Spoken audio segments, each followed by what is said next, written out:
sallallahu alayhi wasallam. Kwa hiyo ndugu zanguni katika imani, moja katika umuhimu wa sunna ni kwamba as-sunnatu hiya al-masdaru ath-thani litashri'i al-islamiyyi ba'da al-Qur'anul Karim, kwamba sunna hiya al-masdaru ath-thani ni chanzo cha pili. Sunna ni chanzo cha pili litashri'i al-islami, katika kuweka sheria ya Uislamu, baada al-Qur'anul Karim, baada ya Qur'ani tukufu.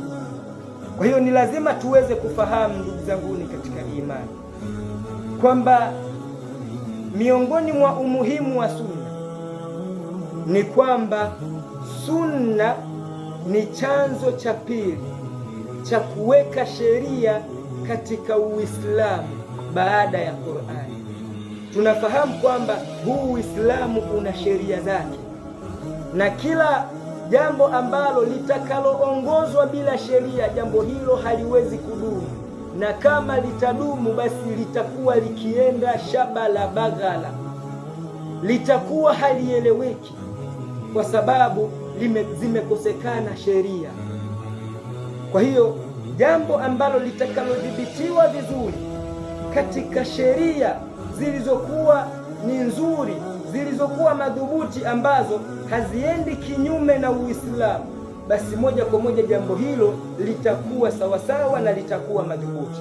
Kwa hiyo ndugu zanguni katika imani, sunna ni chanzo cha pili cha sheria katika Uislamu baada ya Qur'ani.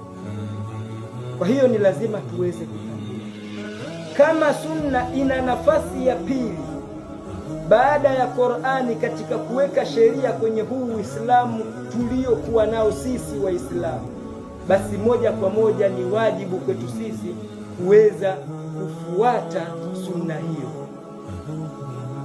Kwa hiyo kama jinsi tulivyotambua kwamba sunna kisheria ni lile jambo lolote ambalo limepokelewa kwa Mtume Muhammad sallallahu alayhi wasallam, katika kauli, katika kitendo, katika uamuzi na pia katika sifa.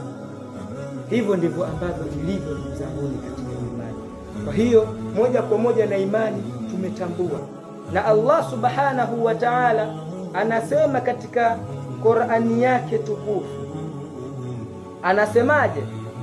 Anasema baada a'udhu billahi minash shaitanir rajim, wama ataakumur rasulu fakhudhuhu wama nahakum anhu fantahu.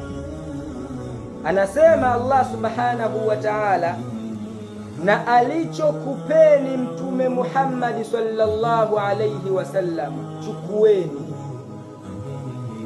Alichokupeni Mtume Muhammad sallallahu alayhi wasallam chukueni, wama nahakum anhu fantahu, na lile ambalo alilo kukatazeni basi liacheni.